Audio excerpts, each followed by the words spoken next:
আসসালামু আলাইকুম। এই মুহূর্তে যারা আমার ভিডিও দেখছেন সবাইকে জানাই আন্তরিক শুভেচ্ছা ও ধন্যবাদ। আজকের আলোচনার বিষয় পিতা মাতা। আপনাদের বয়স, যাদের বর্তমান বয়স 35 থেকে 40 বা তার ঊর্ধ্বে, তারা বুঝতে পারবেন যে 2000 সালের আগে পিতা মাতাকে আমরা কি পরিমাণে সম্মান করতাম, কি পরিমাণে ভালোবাসতাম। তারা ছিলেন আমাদের মাথার তাজ। বর্তমান প্রেক্ষাপটে এই আধুনিক যুগে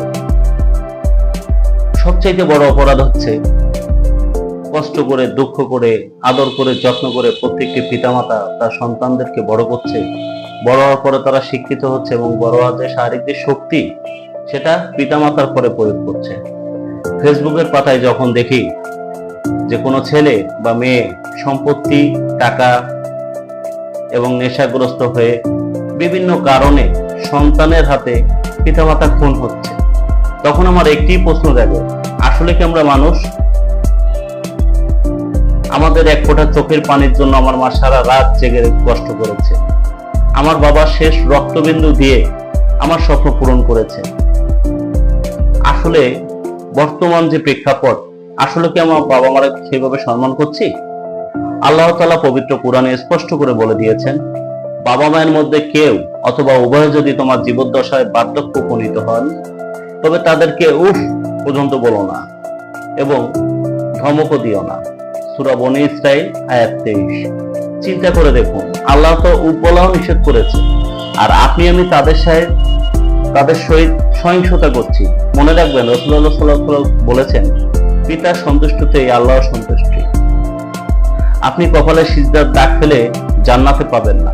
আপনার কপালে যদি নামাজের পড়ার কারণে সিজদার দাগ, কালো দাগ পড়ে যায়, আপনি জান্নাত পাবেন না যদি আপনার বাবা মা আপনার পরে অসন্তুষ্ট থাকে। সুতরাং আজ আপনি আমি যা করছি, কাল আপনার সন্তানও তাই শিখছে। একদিন আপনিও বৃদ্ধ হবেন। আজ আপনি আপনার বাবা মাকে যে রাস্তাটা দেখাচ্ছেন, কাল আপনার সন্তান আপনাকে সেই রাস্তাটা দেখাবে। বন্ধুরা, আমরা এই রাস্তা থেকে ফিরে আসি।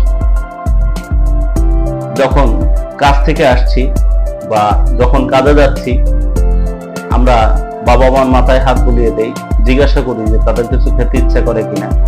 তাদের সাথে একটু সময় কাটান, তাদেরকে একটু ঘুরতে নিয়ে যান। আপনি যদি বাবা মার মন খুশি করতে পারেন, বিশ্বাস করেন আল্লাহ তাআলা আপনাকে জান্নাত দান করবেন ইনশাআল্লাহ। জান্নাত কিন্তু ঘরেই আছে, জান্নাত এত দূরে নয়। আসুন আমরা প্রতিজ্ঞা করি, আর কোনো বাবা মা যেন সন্তানের কারণে না কাঁদে। ভিডিওটি শেয়ার করুন, হয়তোবা আপনার এই একটি কথায় অনেক পথভ্রষ্ট সন্তান সঠিক পথে আসার সম্ভাবনা আছে। সবাই ভালো থাকবেন। আল্লাহ হাফেজ।